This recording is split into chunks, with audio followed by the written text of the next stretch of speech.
In the novel Shadows of Redemption, Alex, a werewolf with a relentless drive to protect and redeem, finds himself entangled in a world where the lines between savior and the saved blur. After rescuing Cleo from a grizzly bear attack, Alex confronts his own mortality and the lengths he'll go for others, reflecting on his internal struggle that Cassie dubs his death wish. Alex's world is shaken when a human, Tanner, arrives at his werewolf academy, defying the danger such a visit entails, to plead for help in rescuing someone taken by unknown captors. This event triggers a series of revelations and challenges that force Alex to confront not just external enemies, but also his own identity and purpose. Alex's journey intersects with his relationship with Ciale, who offers him solace and understanding amidst chaos. Her unwavering belief in Alex's capacity for good grounds him, as he navigates through harrowing missions to save werewolves from human extremists' atrocities. These experiences, including the haunting memory of a body pit, and the emotional weight of loss, shape Alex's resolve to end the suffering inflicted upon his kind. Alex's story reaches beyond the werewolf community when he opens up to a human reporter, Lizzie, sharing the brutal reality werewolves face.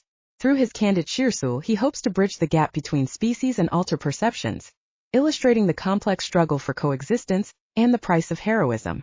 The narrative crescendos with Cleo's tragic demise, which Alex shoulders as a personal failure. Her funeral under torrential rain becomes a poignant reflection of grief and guilt, amplified by Ciale's comforting presence. Driven by a mix of sorrow and determination, Alex decides to confront the antagonist, Drogon, who embodies the extremist threat. Dean Jays, a father figure to Alex, tries to dissuade him, fearing further loss, but ultimately acknowledges Alex's determination and joins forces, acknowledging that sometimes redemption comes at a great personal cost. Together, they set out to stop Drogon and protect both humans and werewolves from impending doom. Shadows of Redemption weaves a tale of self-discovery, sacrifice, and the relentless pursuit of justice within a society divided by prejudice and fear. Alex's Odyssey is a testament to the power of compassion and the potential for change, even amidst the darkest shadows of humanity and lycanthropy. Chapter 1. Cameras there and there. Got it. Josie Cole scanned the dark corners of Blackbird Bar for the crews who would catch the details of her 100th successful love match. I can do this. Yanking up the top elastic band of her Spanx, she checked her black strapless top to make sure the girls were in place, and fluffed her hair over her shoulder. Her chocolate brown curls were already reduced to waves, but she couldn't do anything about that now.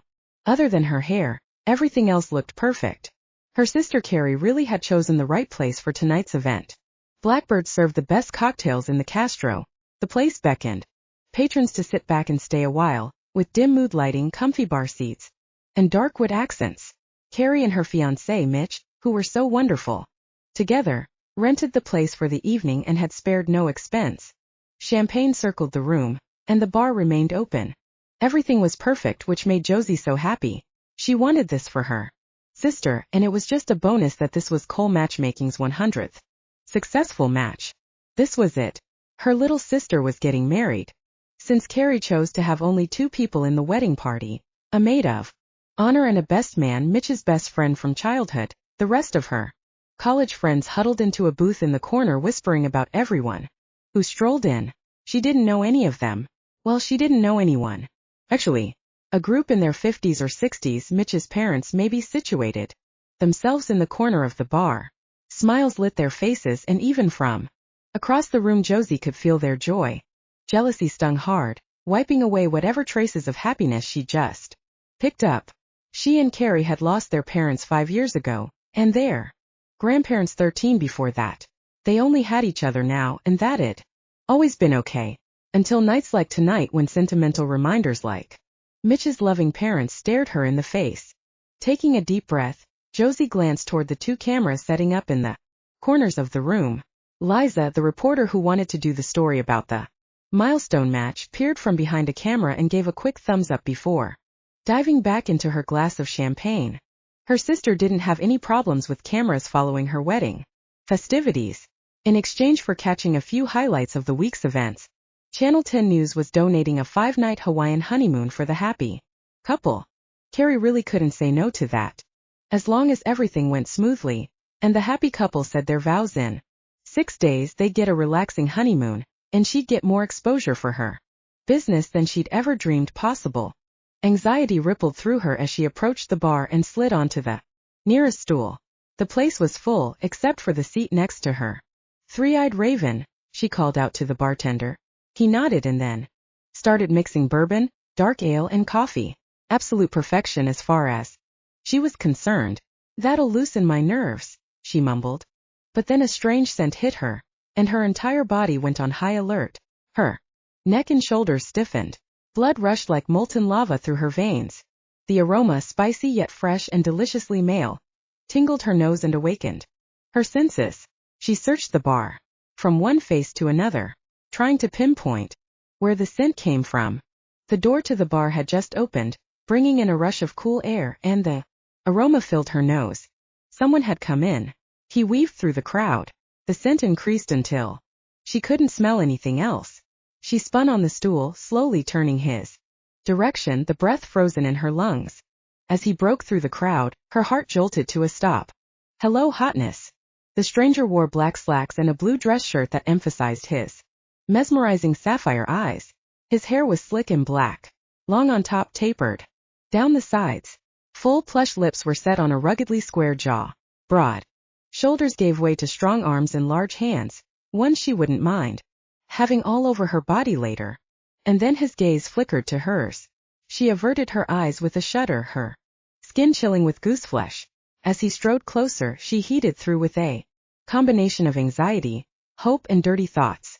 Straddling the stool next to her, he caught the bartender's eye and said, "Red Wedding." It was a mixed drink with gin, and the only one on the menu she hadn't been tempted to try. Sampling this guy was a whole other story. He looked confident, smooth even, as if he owned the bar and could take all the women who were in it to bed. A shadow of stubble covered his jaw, only adding to his undeniable sex appeal. "On second thought, what are you having?" he asked, leaning toward her. Those stupid little things called words needed to come right about now, but they didn't. She stared, grinned, swallowed down a laugh, and silently begged the bartender to hurry with her drink. Where'd he go for the coffee? Columbia? The bartender slid over a small glass moments before her throat caught fire. She tipped it back, gulping the bold liquid as if she were dying of thirst. "Scratch my first order. I think I'll have one of those," he said to the bartender, and then set his sights back on her. Must be delicious. She was thinking the same thing looking at those lips. Nerves pinballed through her, fuzzing with the bourbon in her tummy. Swallowing hard, she said, "Are you here for the bride or the groom?" "The groom." He stared straight through her, his gaze burning deep. "Mitch has been a friend of mine since childhood. What about you?" God, he smelled divine. She couldn't stop breathing him in. "I'm here for the bride." It was all she could spit out before the bartender slid over a second three-eyed raven. The stranger tasted, sampling, licking droplets of moisture from his bottom lip. His tongue lingered in the corner of his mouth. Damn, this is sinful. The erotic thought she was having about a total stranger? The feelings swirling inside her, tightening her belly? Hell yes it was. She went damp between the legs, quivering with want. She'd never had this type of reaction to a stranger. Not ever. "Where are you from?" His voice was dark and raspy, calling to her on a crazy, primal level. "San Rafael originally, but I live in an apartment in Sausalito now." She gulped down another drink. "For bravery, and then another for luck." "You."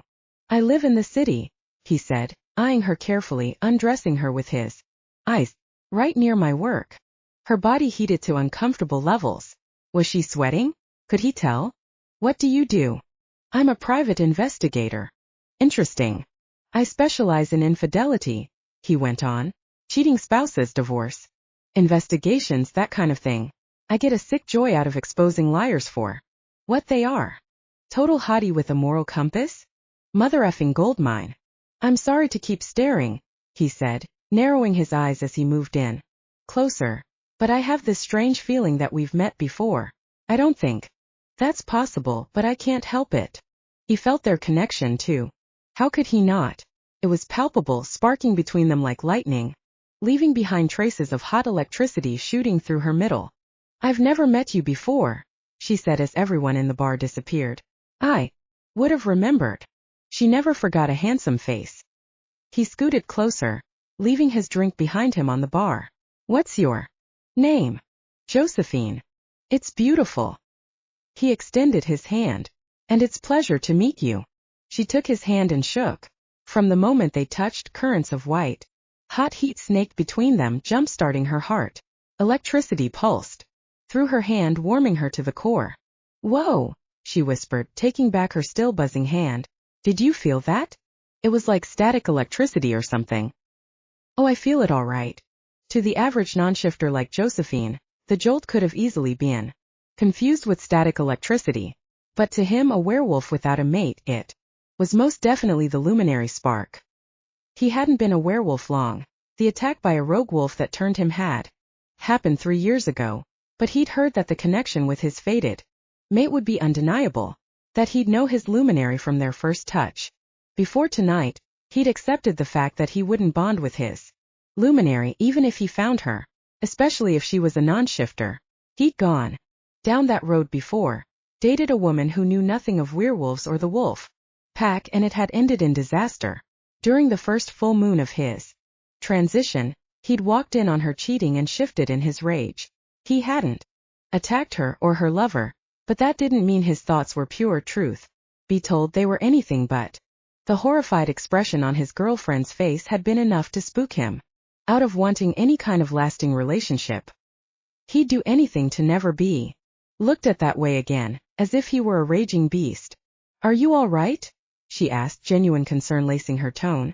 Still, despite everything, the urge to claim Josephine as his own hit him like a sledgehammer to the gut. Fighting against the need, he winced, bowing over the bar. You're mine, I'm fine, he corrected quickly. I'll be fine. It didn't matter that the luminary bonding process would extend his life to 1,000 years, along with his fated mate. He didn't care if it'd make him stronger and faster than before. He'd live alone rather than bond with a non-shifter who'd view him as nothing more than a monster. He couldn't deny it, though. From the moment he sat down at the bar, Josephine had captured his attention. She was the perfect combination of sweetness and sin.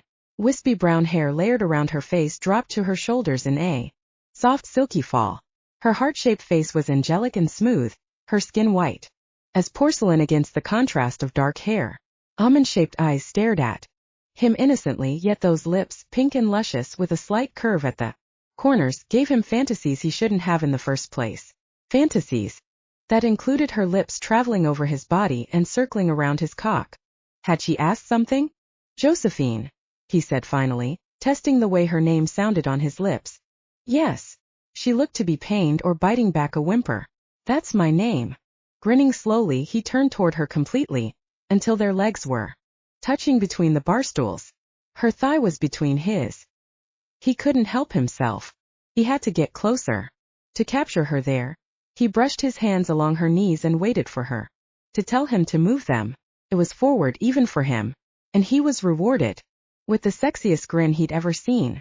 What do you do? He asked. Wait, let me guess. You're either a model or a reality television star. She snorted and then covered her mouth with her hand. She was so damn cute.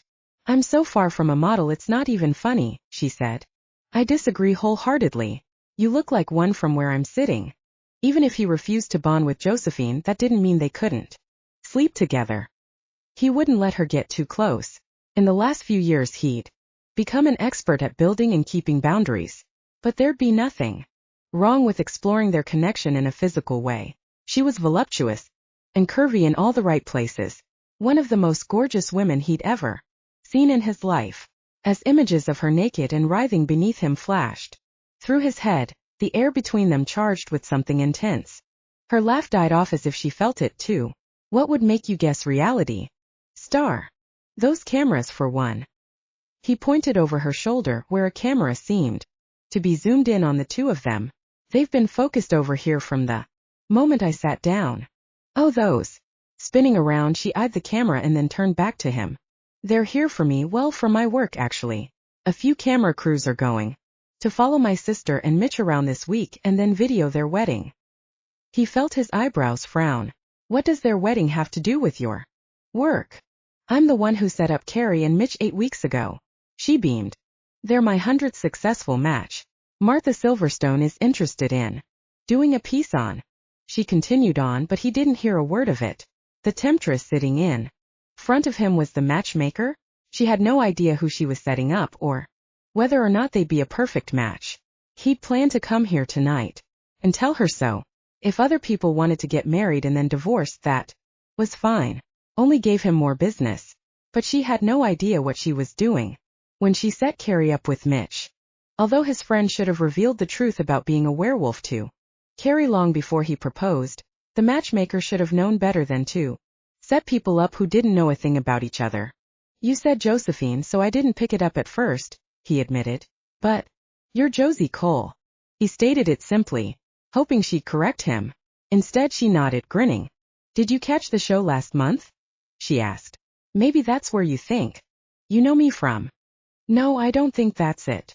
Going dizzy, he shook his head. What made you decide to go into matchmaking? I'm a hopeless romantic. She shrugged dainty shoulders. I believe there's one true person out there for everyone. He coughed and buried his response in the longest drink of the night. You don't think so?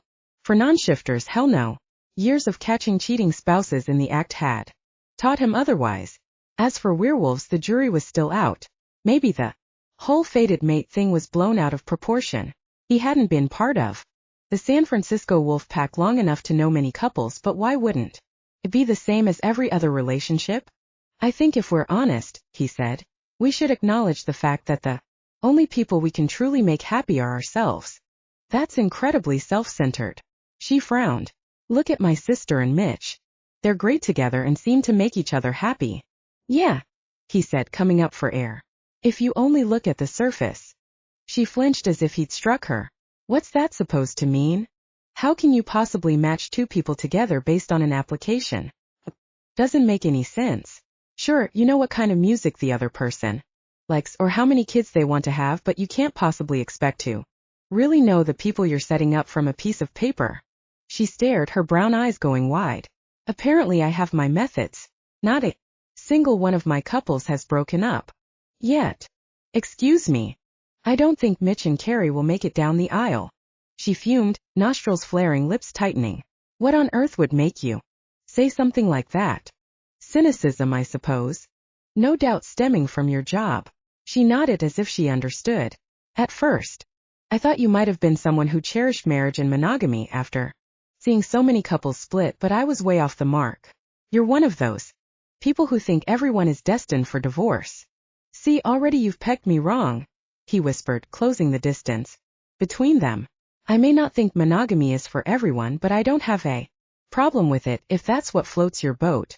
I simply don't think signing your name to the bottom of a marriage certificate 8 weeks after you've met someone is a good idea, no matter how strong the match looks on paper. She stood, leaving her drink half empty on the bar. It was nice meeting you, Mr. McManus. He extended his hand, but she didn't take it. Ryder McManus, best man in your sister's wedding. She paled right in front of his eyes. He dropped his hand as her jaw fell open. You're Mitch's best friend. He nodded. The one and only. And you're planning on doing everything I can to stop them from getting married. Mitch has to see the light. He has to know he's taking a wrong step before he jumps over the edge. She searched the room.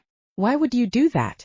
Why would you try to break up a couple who is clearly happily in love?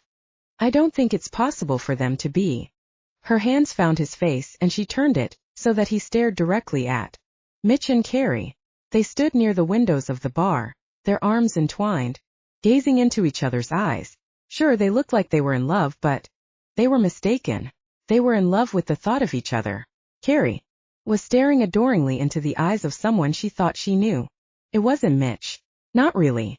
The werewolf part of him was every bit as important as the non-shifter part of him, and he hadn't shared that with her yet. Listen, Josie. He turned back to her, holding her hands in place. Her touch tied his stomach in knots.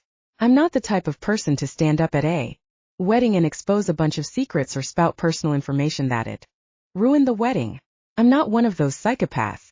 But if Mitch asks for my opinion in the next 6 days, I'm going to offer it freely. It's my duty as his friend, especially if he's having doubts. Mitch is having doubts? He sealed his lips, giving away nothing. Okay, fine. She forced a tight smile and ripped her hands from his. But, just so you know, I think they're perfect together. And if either of them asks for my advice in the next 6 days, I'm going to give it. That's my duty as her sister, and the one who set them up in the first place. He watched as she walked away and embraced her sister in a giant hug. The lights in the bar seemed oddly trained on her, on the highlights in her hair, and the even tones of her skin. They continued talking, laughing, and shooting him strange glances, while he ordered a second three-eyed raven. The woman definitely had good taste. But she was wrong. Sexy as hell, but still wrong. And he'd use every opportunity this week to tell her. Chapter 2. With his driver's seat pushed back as far as it would go, Ryder watched the entrance to the hotel across the street for signs of cheating Mr. Boone. After finding a tube of lipstick and condoms that didn't belong to her in their car, Mrs. Boone, his wife of 40 years, had retained Ryder's services. Slumping into the seat, he finished off the last of his monster. He hadn't slept a wink last night, thanks to dirty dreams of Josie Cole. Desperate to get to work and get his mind off Josie, he followed Mr. Boone from his home in Daly City to the Sheraton at Fisherman's Wharf. 30 minutes ago, Mr. Boone had left his silver envoy with the valet. A short redhead, 5'3", 120 pounds if he had to guess, met him at the entrance with a bright smile. They disappeared inside together. Wasn't looking good for Mrs. Boone. Typical. Scanning his notes, Ryder double-checked everything Mrs. Boone had described. Talking on the phone late at night. Leaving for work early and coming home late. Strange fragrance on his clothes. And the nail in the coffin. Lipstick. And condoms in the car. Cynicism had definitely set in, but 99% of men in the scenarios presented to him were cheating. The other 1% were cross-dressing. For Mrs. Boone's sake, he'd find out which. His phone buzzed, vibrating over the passenger seat. Mitch. The text read. Drank too much last night. Didn't tell Carrie, so don't say anything at brunch. Damn it. He'd completely forgotten about the next wedding event. Mitch's future bride had crammed so many events into the next week. How was he supposed to remember each one? 11 o'clock. Already late. Moments before putting his Dodge Charger in gear and pulling away from the curb, a group of people filed out of the Sheraton. Sitting upright, he peered out. Mr. Boone was one of the men in the group, but the redhead was nowhere to be seen. He knew the ruse well. One would leave alone, followed by the other, so no one would associate the two together. Sometimes the detective work was too easy. If he had more time, he'd wait for the redhead to leave and follow her until he received solid information on who she was and what her relationship was with Mr. Boone. But not today. Scrawling a quick note about what he'd seen, Ryder drove toward Sykes' Skewers. He arrived at 11:30, pulled a navy blue polo over his white cotton t-shirt and adjusted his black slacks. They were wrinkled from sitting for so long, but he didn't have time to make it home and back for brunch now. Sykes' Skewers was bright and airy, with round tables filling the dining area. The place was famous for cheese and vegetable and chocolate fondues, although Ryder had never been there. Mitch rushed over when he walked in. About time you got here.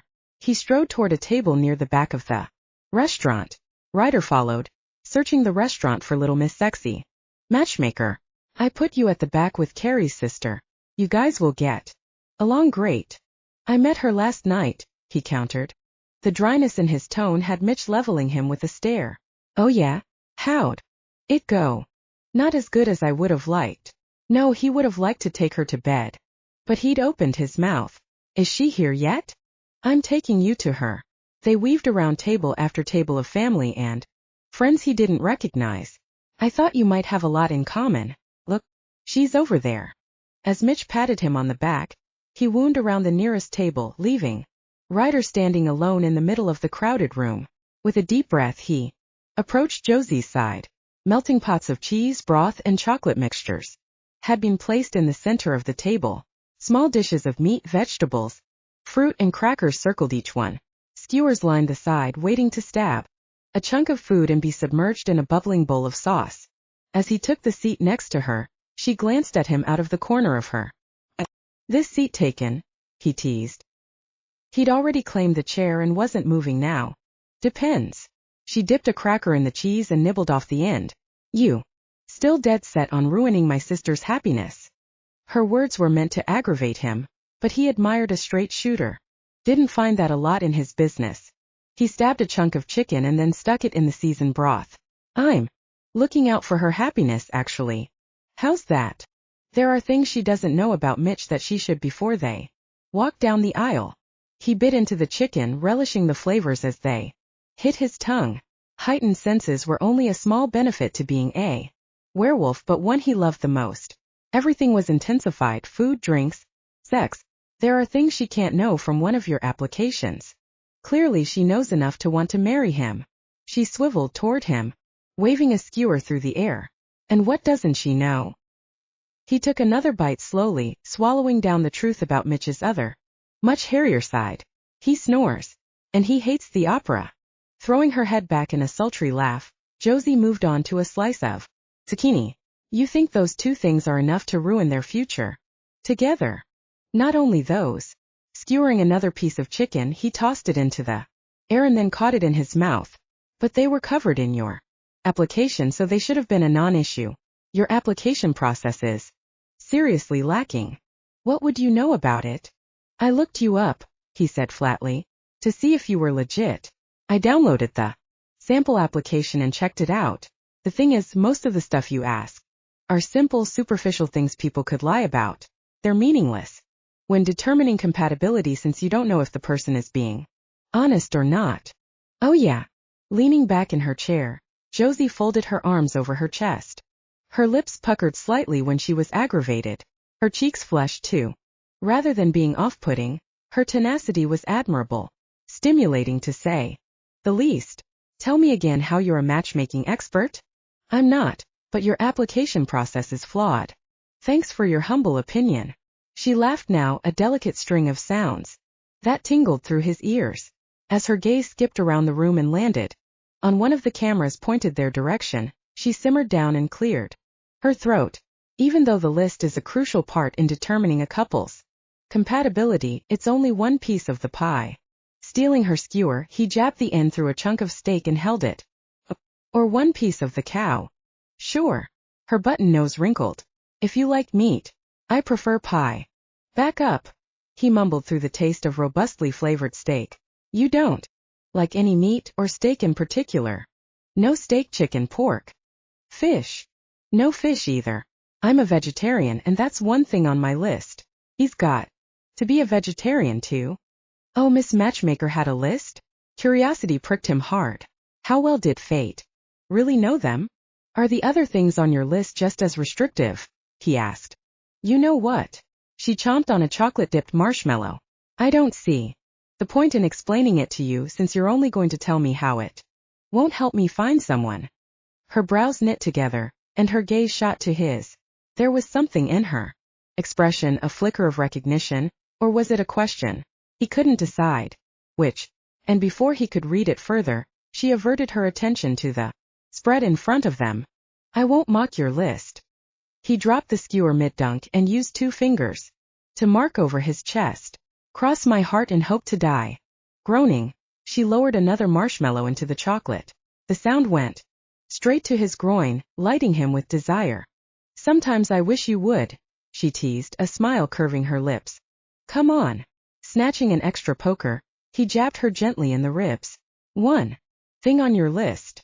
Jumping from his prod, she rolled her eyes. He's got to be a vegetarian for one, so when we go to restaurants we can get 2 plates of different things and pick off each other's. Sounds like you've got a solid plan. I do. She nodded rather decidedly. And he should love cats as much as I do. Fate was so far off the mark it wasn't even remotely funny. If he hooked up with Josie, they'd fight about everything: where to eat, what to eat, whether to have cats or dogs. God, the list would go on and on. Further proof he was better alone. Didn't mean he wasn't insanely attracted to her. Wouldn't be a hot-blooded male if he wasn't. If he had the chance, if she gave him the green light, it'd be on. And I don't care if he snores or loves the opera, she went on. My sister won't either. Intrigue gripped him. What else? Well, wait a second. I told you 2, now you should tell me 2 of yours. Is this like you show me yours and I show you mine game? He whispered, moving close to her shoulder. Because I'm all for it. Chills scattered over her entire body, from the tips of her toes to the back of her neck. Her mouth dropped open and dried completely. How was it possible that Ryder could have such an effect on her? He was aggravating her to no end, yet playfulness and undeniable scorching hot radiating sexiness coated his tone. He turned toward her when he talked. He looked at her, really looked at her as if he was listening to every word she said. She felt as if she were being unwound. Slowly, teasingly, she couldn't remove herself from the table if she wanted to. He'd fixed her there with his penetrating gaze, his gravelly voice and his attentive nature. She needed more of the banter between them and more of him. Simmer down, Turbo, she answered finally. We're not playing that game. All I'm saying is, why would I tell you more about what's on my list without you sharing what's on yours? He tapped the dull end of the skewer against his cheek. I'll have to remember what I put on it. You mean you actually filled out one of my applications? I told you I did. No, he'd said he downloaded it. He must have been interested in the process if he took the time to answer the questions. Meat eater and dog lover were definitely listed. His gaze shot to hers, and he winked. Your turn. Sighing as a blanket of gooseflesh covered her body, Josie averted her attention to the fruit in front of her. At least that way she wouldn't have to look into his mesmerizing blue eyes. She poked a raspberry, dipped it into the chocolate and shoved it into her mouth. Stable home life is important to me, since I only have my sister. She chewed slowly, enjoying the delicious combination. Having a good job is essential, too. A man should be able to support himself without working crazy hours. Nodding, Ryder stared down at his empty plate. He also needs to be a hopeless romantic like me, she went on, licking chocolate from her lips. That's a must. I don't think anyone is like you. As his gaze homed in on her mouth, he paused, reaching out for her. You're a mess. Excuse me. She pulled back slowly, staring at his hand as it hovered near her mouth. What are you doing? There's chocolate right there. He swiped the corner of her mouth with a soft pat of his finger and then pulled back. Sorry. Easier to get it myself than direct you to the smudge. She quivered as the scent of his skin and the warmth of his touch lingered on her lips. I am a mess. A big, trembling, sexually aroused mess. Swiping her mouth with her napkin, something she could have done in the first place. Josie watched Ryder suck on the finger that had just touched her lips. He only put the tip of his finger inside, but the movement of his mouth and the eroticism of the gesture nearly broke her. Your mouth watering. He shook his head and frowned as if shaking off some kind of fog. I meant the chocolate, of course. Of course. But the explosion of sexual tension heating between them spoke differently.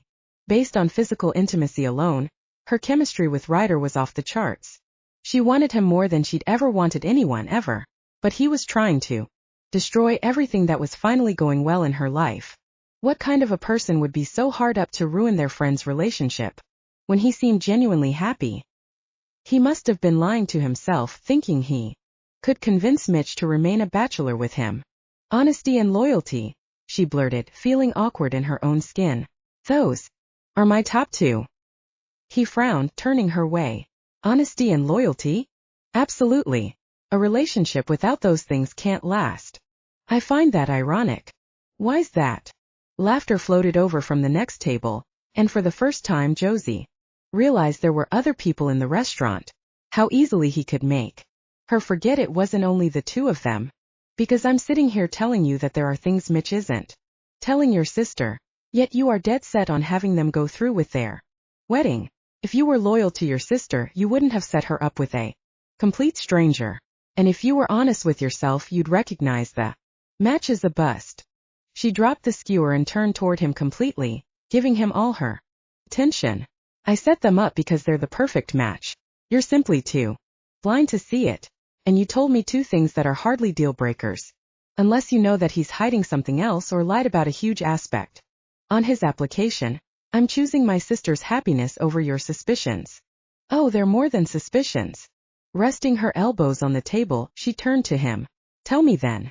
What don't I know? On a burdened exhale, Ryder swiped a champagne flute off the table and clinked his fork against the side. One by one, Mitch's family and friends turned their attention to him, and the room slowly quieted. Tugging on the hem of his shirt, she looked up at him. What the hell are you doing? Proving my point. Watch this. He cleared his throat and addressed the guest. On behalf of the future Mr. and Mrs. Mitch Oakey, I'd like to thank everyone for coming this afternoon. Mitch is like a brother to me. I've known him most of my life. It thrills me to see him so happy. Then why try to sabotage the whole thing? Cheers to the lucky couple. Camera snapped pictures from the corners of the room, more material for the Channel 10 spot. Glasses rose in unison, creating the perfect moment to capture on film. Mitch called Carrie to his side by crooking his finger. Grinning seductively, he winked, bringing a sweet blush to Carrie's cheeks. She shrugged shyly and met him with a bear hug. Josie could almost feel the heat from the cameras radiating through the restaurant. It was really going to happen. Her special with Martha Silverstone was going to be epic. With two romantics like Mitch and Carrie, nothing would top it. Their connection is undeniable. Josie stood on tiptoe beside Ryder and bumped him playfully in the shoulder. How can you think that's a bad idea? Because of this. He raised his glass and his voice higher. May you love as long as you live, and may you always feel as though you can tell each other your deepest, darkest secrets. Mitch's smile faltered, and his jaw clenched wildly as he stared Ryder down. His dark eyes shadowed until Carrie nuzzled against him, waking him from some kind of trance. Something passed between the two friends, although she didn't know Mitch well enough to read his expressions. That glare in his eyes meant, shut the hell up. He was hiding something, and Ryder knew exactly what that was. Come hell or high water, she'd find out what she was missing before her sister walked down the aisle. Chapter 3. Later that night, Josie raided the filing cabinets in her office. The two mahogany towers were packed to the brim, and needed to be sorted anyway. Now was as good a time as any to expose a liar. Mitch Oakey, she mumbled to herself. Where are you? There'd been something different about his applications, she remembered. Clearly, though she couldn't pinpoint what that thing was.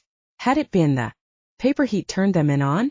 Could have been Ryder's private investigating stationery. That certainly would have caught her eye. That wasn't it.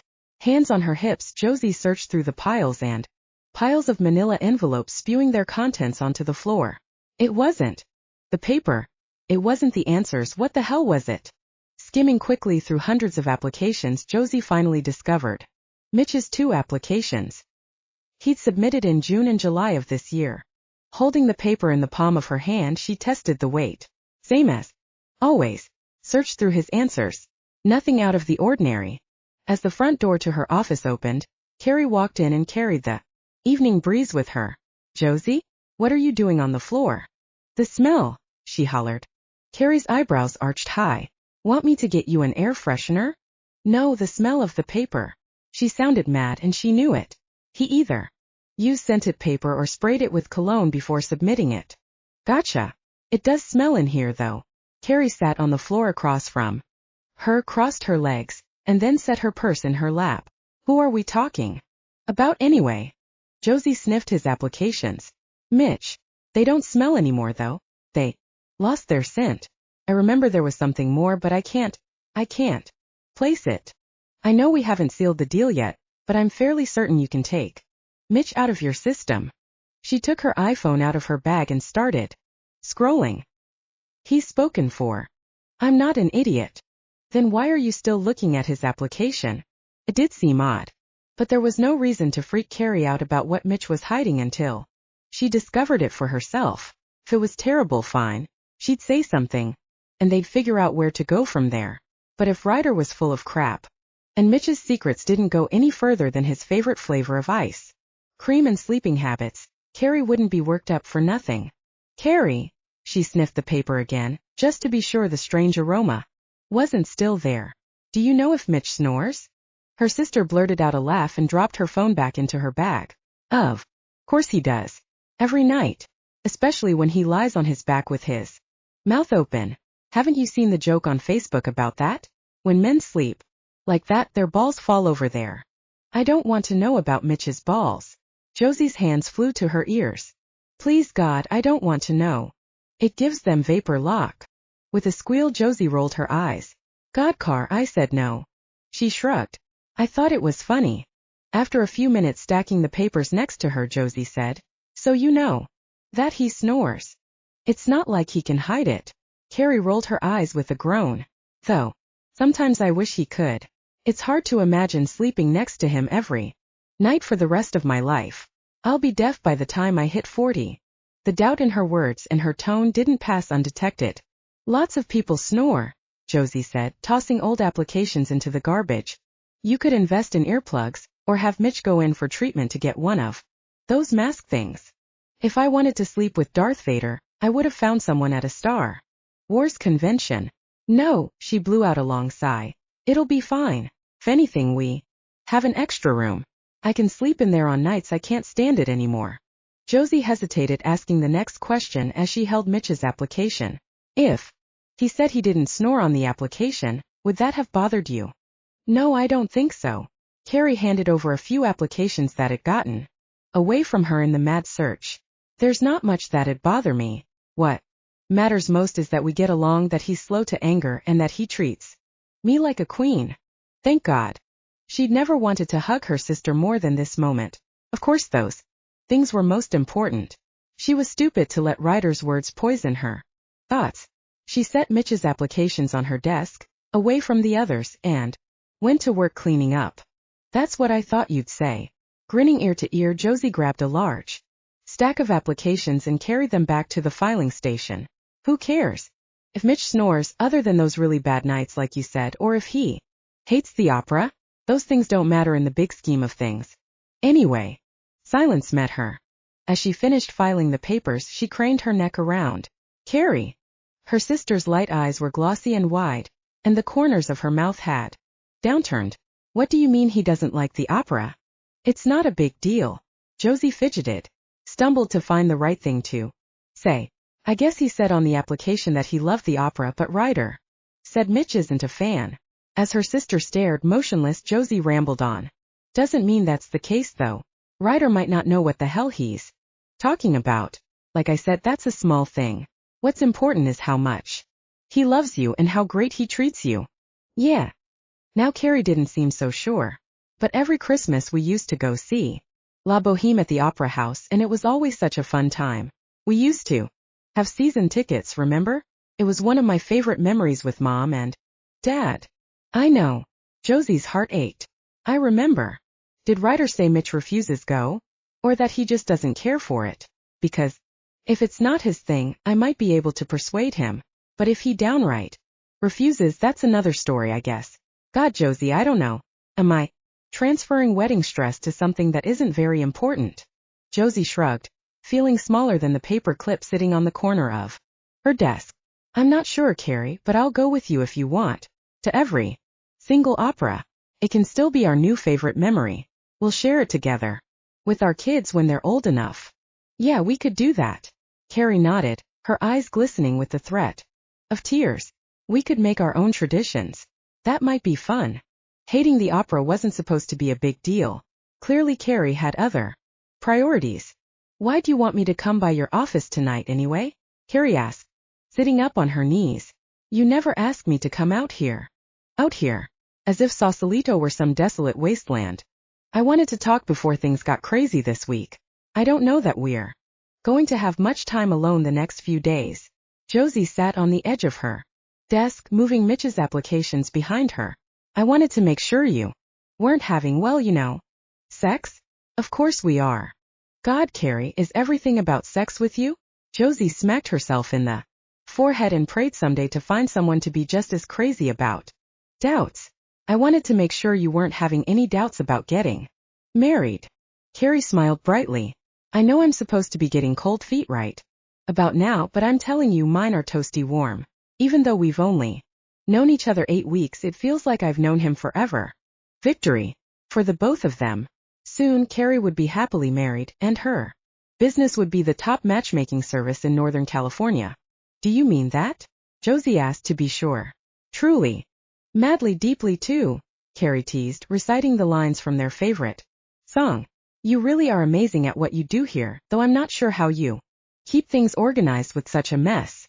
Carrie stood and assessed the damage. Her hands on her hips. Looks like a tornado tore through here. As long as I have a strategy that works. A secret strategy. It's not a secret. I just don't know how to explain it.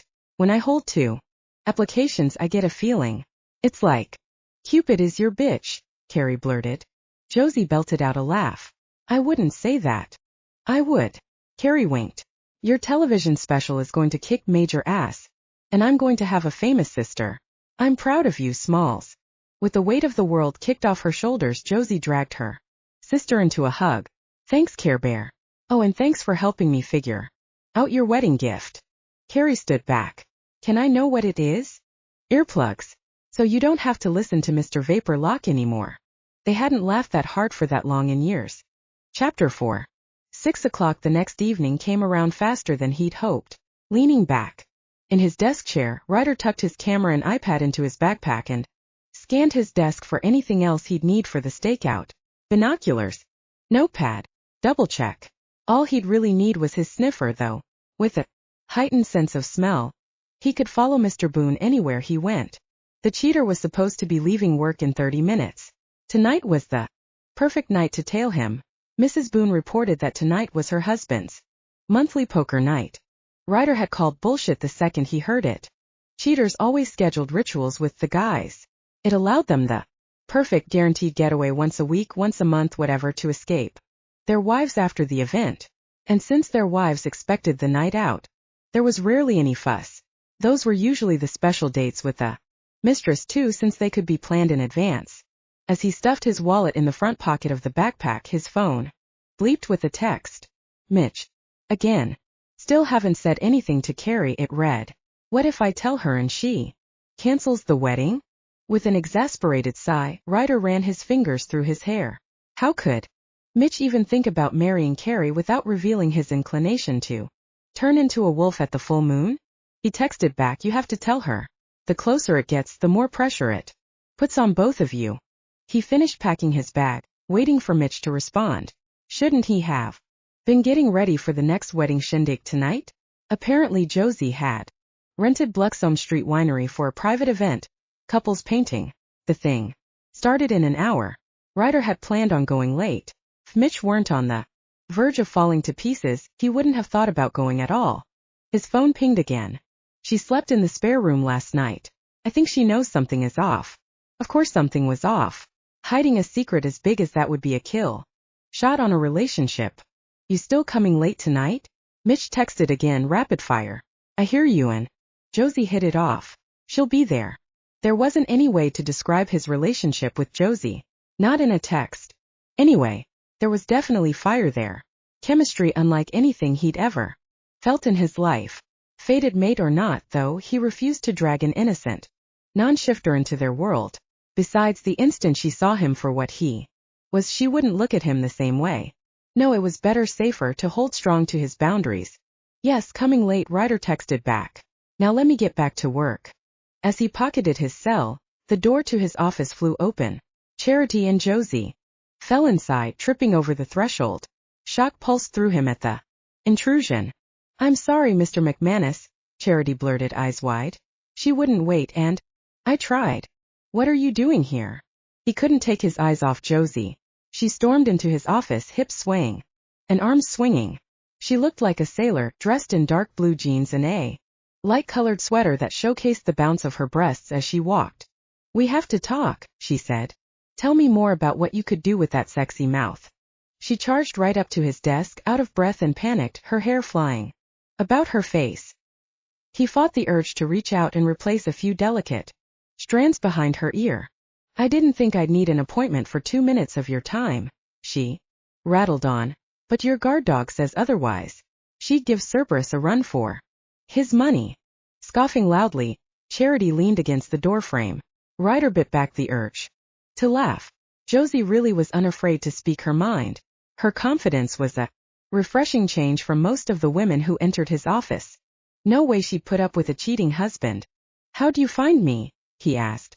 Doesn't take a private investigator to look you up. Google worked just fine. Before he could laugh, she said, you were right earlier. Mitch put that he likes the opera and doesn't snore. But so what if he snorts like a warthog all night long? I went over every aspect of his applications and everything else. Checks out. Flinging 2 pieces of paper onto his desk, she planted her hands on her hips. Where else did he lie? I've gone over and over this thing. Googling him, stalking him on Facebook and Instagram, trying to find where he might have been deceptive, and, as she rambled, Ryder put his hand up in Charity's direction. All clear. Bowing out of the room with narrowed, skeptical eyes, his secretary closed the door. Did you sleep last night? He stood from his desk slowly and moved toward the bar built into the office wall. Her frantic, shifty-eyed gaze followed him the whole way. Do you want coffee? Coffee?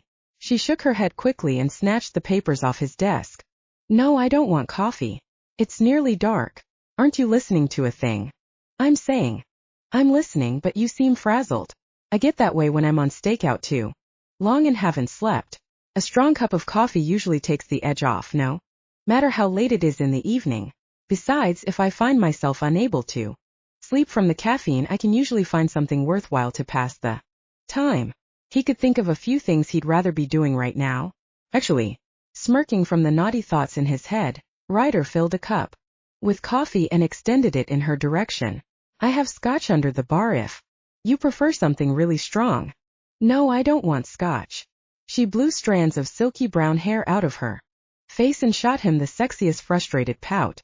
I talked to Carrie about the opera and Mitch's snoring, and she's fine with it. Mid-sentence she took the coffee from him and sipped. But that's not what you meant when you gave that speech at brunch. You meant something different. Yes, he had. But he wasn't revealing that his best friend was a werewolf. She could stand there until she was blue in the face. What do you want me to say, Josie? He slid his hands into his pockets. His business isn't mine to tell.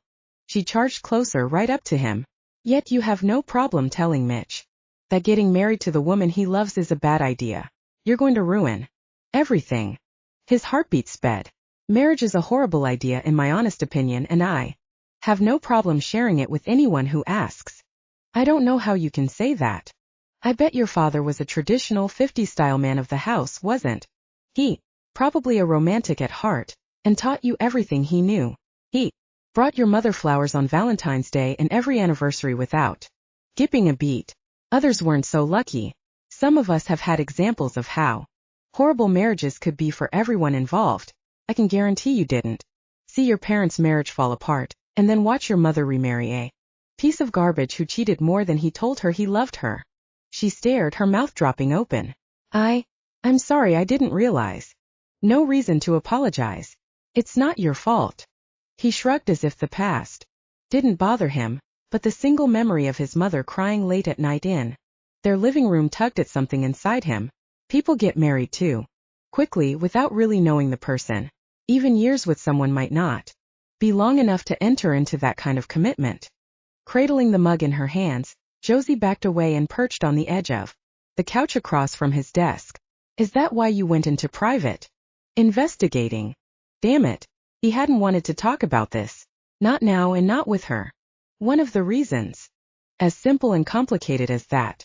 My father didn't buy my mother flowers, she said after a few tension-filled seconds. He bought her expensive jewelry to make up for the long hours he spent away at work. He was never home, but he was faithful, at least what we know. He retired early so he and my mom could spend quality time together. Sounds picture perfect, he said, and tried not to sound snide. Her lips pursed into a hard-pressed line. And then he died 2 months later. From a heart attack.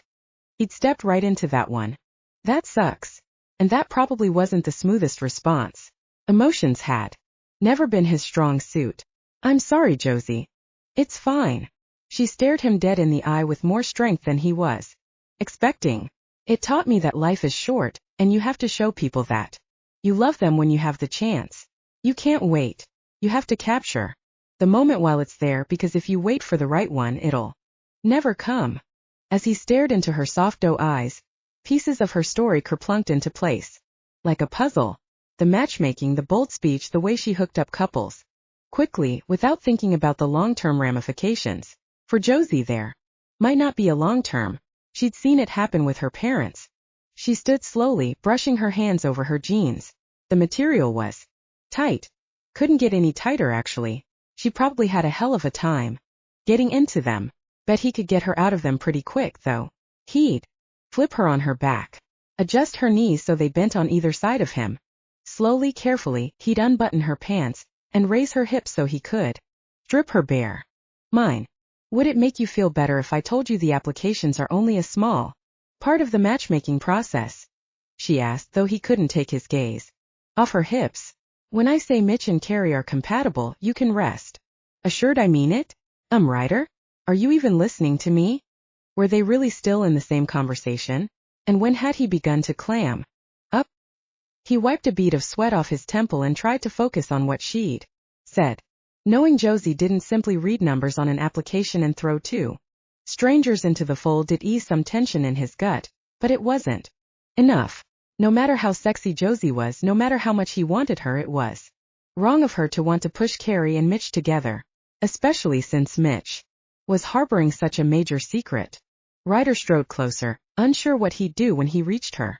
Would he pin her against the wall, grip her hips and pull her closer? Or would he brush the hair out of her face and secure the rogue strands behind her ear? He wasn't sure what he was capable of when he was with her. It seemed as if he was always riding the very fine line between embracing her and ripping her clothes off. As he closed the gap between them, the heat that usually followed her fanned over him in a rich wave. She smelled sweet like vanilla and honeysuckle.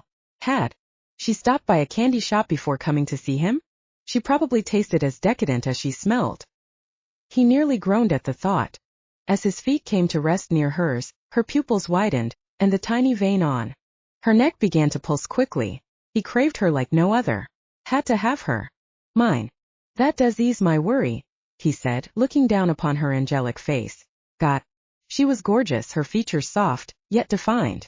Sensual lips, high cheekbones, bright, innocent eyes. She'd offered an olive branch. He had to do the same. Would it make you feel better if I took a look at the application and pointed out a few places he'd stretched the truth? Absolutely. Her entire face lit up. That's all I wanted from the start. He wouldn't throw his friend under the bus by revealing anything damning, but if he gave Josie something, maybe she'd stop riding his ass and ride him. Reverse cowgirl instead. Never hurt to dream. Okay, he said, suddenly aware of how close they were. Their hands were nearly brushing at their sides. A few more inches and they'd be chest to chest. I'll look at the papers you threw on my desk and let you know. She paused, her gaze searching his face. Thank you. You saved me another sleepless night. Capture the moment. Maybe you could spend one with me in the future. And then, as she softly bit her lower lip, he bent down and caught her mouth. Only their lips touched, but a bomb went off through his whole body, spearing him with lust. She tasted like strawberries, sweet and juicy. Absolutely addicting. Hungry for more. He groaned as their mouths slid against each other. He tilted his head, determined to sample the recesses of her mouth. Wait, hold on, she managed as her mouth moved over his. We shouldn't be doing this. Okay, maybe we should. He went in. She pushed back. No, we should stop, she said again. This is crazy, don't you think? He pulled back as a groan ripped from the back of his throat. Steadying herself, she planted a hand against his chest, causing his heart to jump beneath her hand. Crazy? No, he said, catching his breath. Asking for trouble? Abso-fucking-lutely. I don't want to stop. She sucked her bottom lip into her mouth. But I don't want to make this more complicated than it already is. Oh, we're way past that now. 2 knocks echoed on the office door. Charity was both the best and the worst secretary on the planet. Adjusting the pitching in his pants, he said, What do you need, Charity? Sir, Mrs. Boone called the main line to report that her husband just left the house. He should arrive at his destination in 20 minutes. Thank you, he called out, and then scrubbed his hands through his hair. I hate to end what we've got going here, but I have somewhere I need to be. I understand. She nodded, her gaze trained on his lips. But you haven't had a chance to look over Mitch's application yet. You said you'd tell me where he lied. It won't take more than a few minutes. Now. He almost laughed but caught himself. You want me to put my next job on hold to look over it now? Wasn't happening. Why not? She paused, searching his face. Or I could come with you to save time. We could ride together to the couple's painting after whatever it is you're doing here. He was barely refraining from dragging her into his arms. Stuck in a car with Her on stakeout might not be such a good idea. Her intoxicating scent would surround him and become a horribly welcome distraction. He had to focus to catch Mr. Boone in the act. Any time spent with Josie was counterproductive. That's not going to work, he said, nodding despite his rejection. I'd planned on being late to your paint night, and wouldn't want you to miss out on something. But I can look the applications over while. I don't need to be there on time, she interjected. It's not like I'm running the event. I simply booked it and made sure the camera crews would be allowed in the winery. Always back to the show that would cement Mitch and Carrie's relationship. The truth is, he said, when I'm on stakeout I prefer to be alone. You're going on a stakeout? Her soft brown eyes went on high alert. As in, a legit hunt-down the perp type stakeout. There are no perps, he said, forcing his tone flat. I think you've watched too many CSIs or something. I'll be in my car with a pair of binoculars and an iPad to make notes on. That's it. Nothing exciting. Here's the thing, Ryder. She folded her arms over her chest and kinked her neck to the side. The clock's ticking down to my sister's wedding and I spent the entire night turning over every aspect of his application. I'd ask Mitch myself, but I doubt he'd tell me if you won't. But you told me you'd look it over, and I'm going to follow you wherever I have to in order to get the answers I need. It might only take a few minutes and then I can take a cab to the winery if need be. She really didn't take no for an answer, did she? Who knows, she added, smirking. I might turn out to be an asset to your stakeout. My sister says I have excellent eyesight. He couldn't say no to her if he wanted to. And he had the feeling he never would. Chapter 5. As Ryder parked across the street from a two-story Victorian-styled home near Golden Gate Park, Josie unfastened her seatbelt and twisted so that she faced him. Did he know that he was total Magic Mike material? With his black slacks and impossibly broad shoulders hidden beneath a white business shirt, Josie had to wipe the drool from her mouth from the moment she burst into his office. From the way the shirt fell to his narrow waist, he was probably packing a set of washboard apps too. Good Lord, she could barely keep her libido in check around him. And that kiss. Holy. Hot. Damn. She couldn't think of anything else. Every time he spoke, she couldn't help but study his mouth. Every word was somehow sensual, drawing her in, calling her closer. What had come over her? He was the one who could ruin her sister's wedding and destroy the one chance she had to grow her business. They were not on the same team. Rather than ogle him anymore, she scoped out the neighborhood. Nice homes. Clean streets with brick accents. Luxury cars and narrow driveways. The area was supreme. Southwest of the Golden Gate, tucked into a corner of the city, called Outer Richmond. If she opened the car window and breathed in deeply, she could probably smell the sea breeze flowing in from a few blocks to the west. So who are we scoping out? She asked. Better to butter him up with mundane questions now. That way when he was relaxed with their conversation, he'd reveal what Mitch was hiding. Fishing binoculars out of his bag, Ryder focused on a car at the end of the street and jotted down the license plate. It's private. I can't exactly give details about this guy's marriage problems. So it's a guy we're looking for? And his wife thinks he's cheating. She shot him a questioning glare, and received a frown in return. Is this the mistress's house? It's pretty. Look at those columns in front. I'm sure you're right, but I'm not here to study the architecture of his home. His home? He's cheating on his wife with a guy. No, he said, and went back to his binocular search. This time he focused on the high-arching windows of the house across the street. From what I know, he's not homosexual. There's nothing wrong with it, Josie blurted, feeling her cheeks heat. If that's what makes him happy, it's too bad he couldn't have realized his sexual orientation before getting married, though. I feel bad for his wife. Setting the binoculars on his lap, Ryder turned his attention to her. He's at his monthly poker night. One of his friends is hosting. That's his house. Oh, got it. As Ryder nodded and went back to his binoculars, she peered out the window. Into the night. The lights were on in the house, giving them an unobstructed view of a group of men playing poker near the windows. One of the living room windows is open, he mumbled to himself. Mind if I crack your window? She pressed the button to roll it down herself and strained to listen. Laughter bubbled out the window and into the night, but the voices were muffled. "Well, we can't hear much from here," she said as he continued to spy. As the guy near the window raised his hands over his head in victory, she squinted, trying to peer at his cards. "Looks like he just won. 3 kings beats 2 pair every time.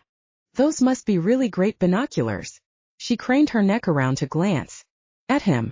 In the shadows, his heavenly blue eyes turned the color of midnight. They were even more stunning than in the day. "How can you see anything from where you are? Aren't you at the wrong angle?" I could see his kings plain as day, and assumed he won against 2 pair. He rambled quickly, his voice a dark rasp. "That'd be a great win." Must have been. Why he was so excited. Was that a bead of sweat trickling down his temple? What reason would he have to be nervous? "Do you play poker?" he asked. "I used to play the old-school quarter games like Ace-Deuce and 3-5-7, but that was before Texas Hold'em took over the poker world. I used to have an uncanny sense for knowing when to go all in and when to fold and run." He eyed her skeptically, his gaze hovering on her lips. "You claim to have a strange sense for a lot of things, don't you?" "I do.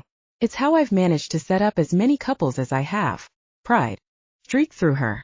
"But what I don't understand is why does this guy's wife wants us to spy on him playing poker?"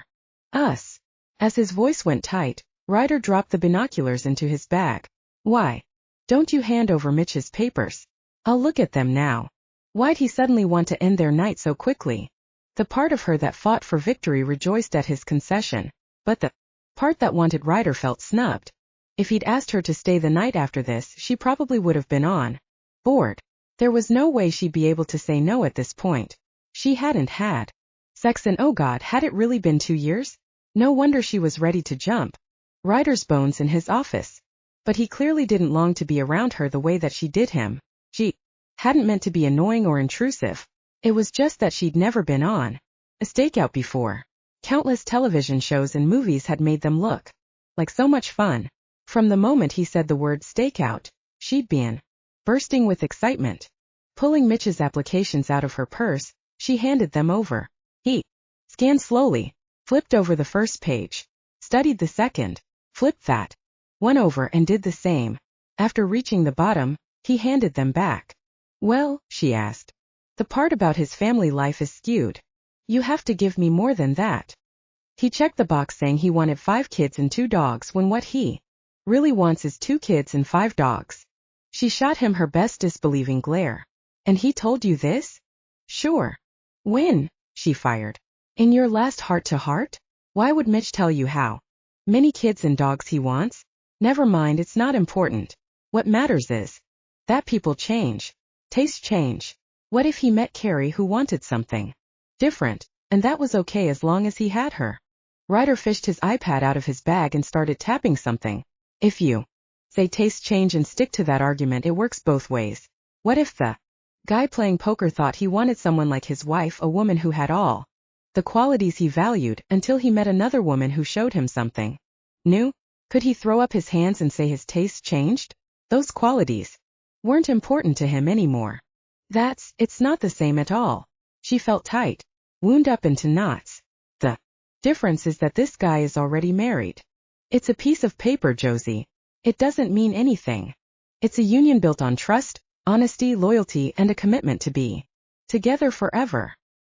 He shrugged as if she'd asked him what he wanted for breakfast. "Not for everyone. Like you, I'm assuming?" She turned completely so that she faced him. "You really can't see yourself ever settling down?" "No, I can't," he said, shifting his focus from the house to her.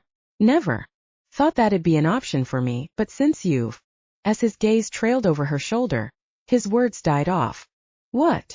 Her heart leaped into her throat. Had he been about to say since she came around and changed things? What were you going to say? "The bastard is cutting out early." Nope, that wasn't it. And just like that, the moment was gone.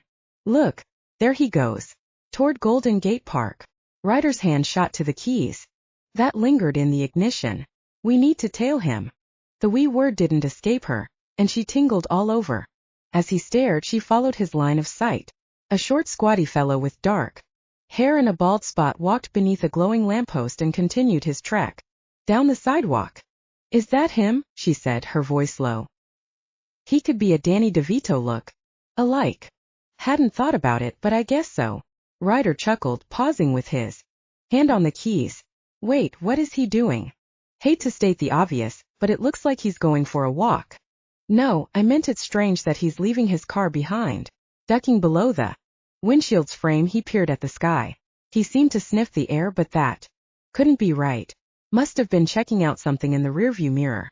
It's going to rain. She must not live far from here. Maybe he needed fresh air. Grabbing a coat from the back seat, Ryder shoved his arms inside. Zipped up to the collar. Yanked the hood over his head. Do you always think everything is sunshine and rainbows? Better than doom and gloom? From my experience, he said, his voice going dark, doom and gloom is closer to reality than the former. Sadness washed over her as his words resonated. If what he said was true, it was no wonder he didn't want Mitch and Carrie to walk down the aisle. He must have been jealous of the happiness they shared. Their upcoming nuptials must have shone a spotlight on what was lacking in his own life. As thunder vibrated the air around them, his gaze raked her over. She heated through her heart racing. Didn't you bring a coat? He asked. No. Didn't think I'd need one. Not even a heavier sweater? This one doesn't even. He started to reach out for her, but took back his hand with a jolt, as if she were fire and he was about to get burned. There's not enough fabric to cover up anything. She glanced down. Her cream-colored sweater was patterned knit and see-through, all over with a white tank built in underneath. She'd paired it with deep blue sailor pants with 2 adorable rows of buttons in front. It wasn't the warmest thing in her closet, but definitely the cutest for the event at Bluxome.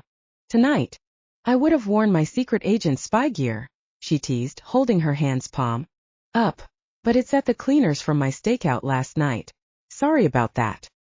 He rolled his eyes as if he was irritated as all hell, but the hint of a smile curled his sexy lips.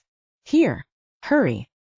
He took off his coat, threw it around her shoulders as she leaned forward and then darted out of the car. As he charged around the hood, she nestled deeper into his jacket and was slammed with his masculine scent. It comforted her somehow, so she breathed it in again, and nearly missed sight of him jogging across the street. She exited as the bleep of the car door locks slammed into place behind her. Sprinting to catch up, she reached Ryder's side and struggled to keep pace with his strides. He was eating up the pavement, but the suspect was still so far away. How far back do you stay? She called. Shua. He put up his hand. Never know who can hear you, especially when the wind is blowing like this. You really think he can hear me?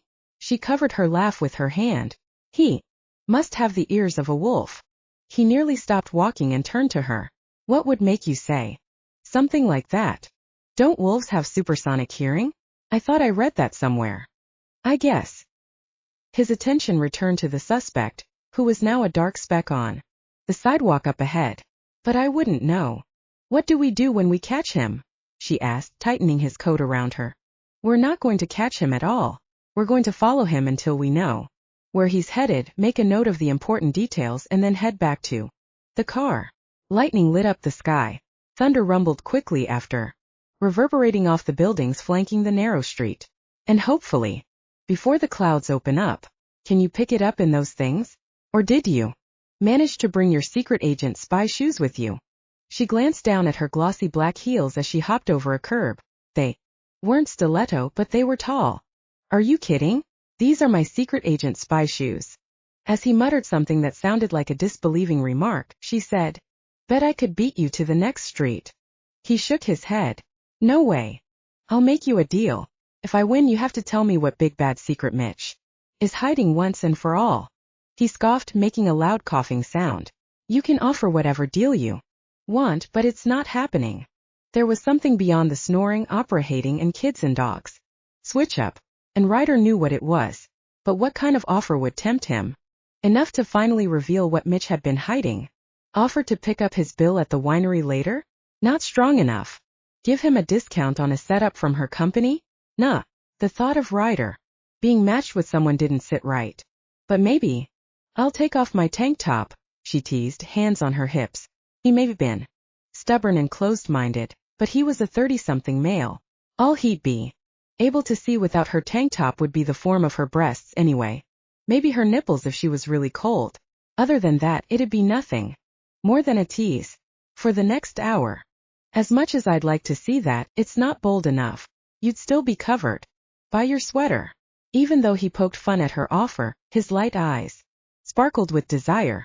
Even if you take off your tank top, you're not showing much. A mischievous smile stretched over his face. Unless the blood drained from her face. Taking off the tank top beneath her sweater was one thing, but if he wanted her completely nude, he'd have to come up with something else. She was flirty and a little daring, but drew the line at slutbag. You take off your tank top for the paint night tonight. His grin was so broad, the glow from the streetlights twinkled off his teeth. Call it artistic expression. I'm sure the cameras will get a close-up. Damn it, for the first time since she'd made the deal with Liza, she'd forgotten about the cameras. Pursing her lips together, Josie contemplated the offer. She would be covered by her sweater, even though it was thin. Better than being bare. And she still had his coat. She hadn't said she'd give that back. Maybe been cheating, but whatever. He should have specified. Done, she said, shaking his hand. Her heartbeat sped as his hand enveloped hers.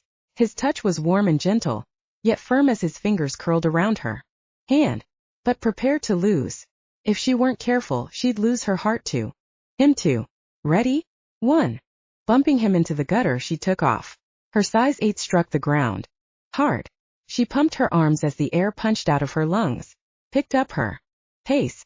Light posts whizzed by. The corner was right there. Another few strides. And she'd have him.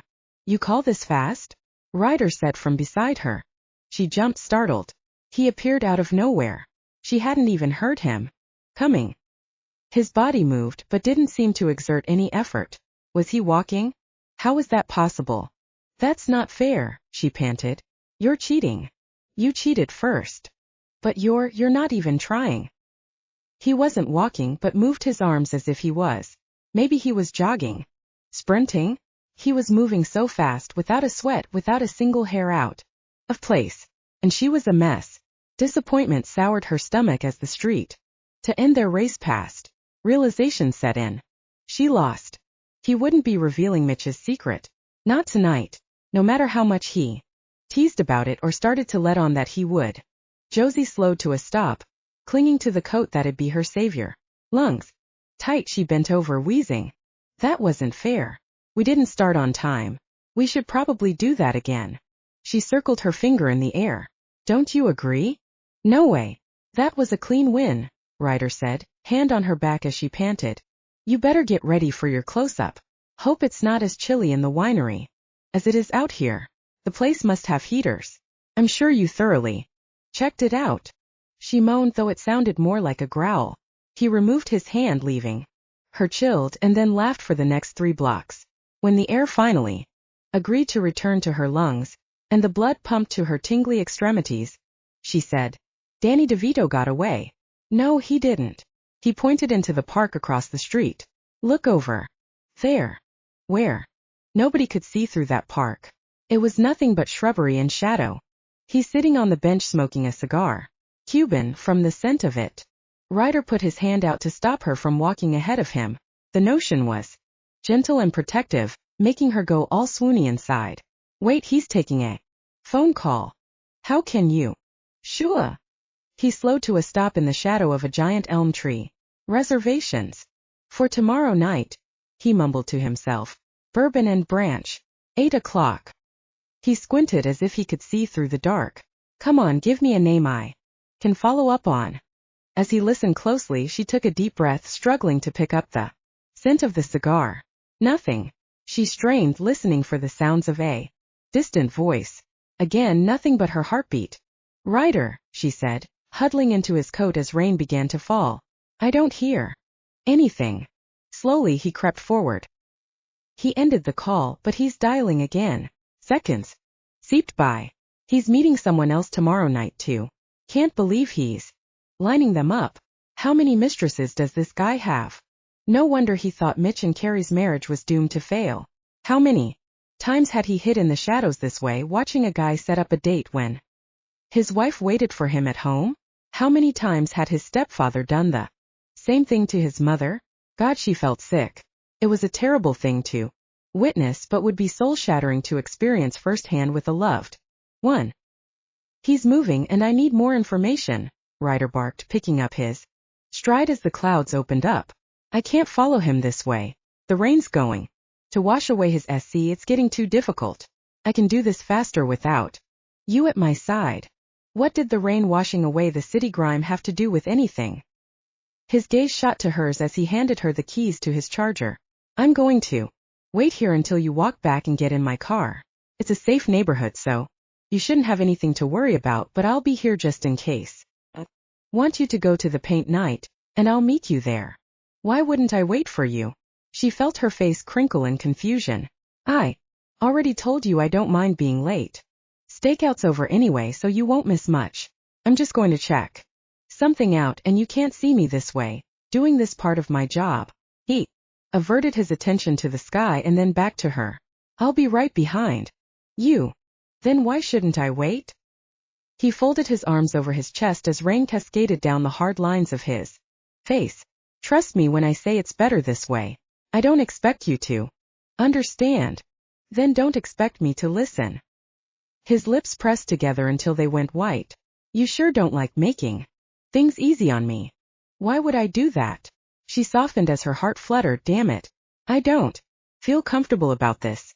How will you get there? I'll take a cab. He patted his back pocket as he nudged his chin at the charger. You know how to drive, right? Like an Earnhardt.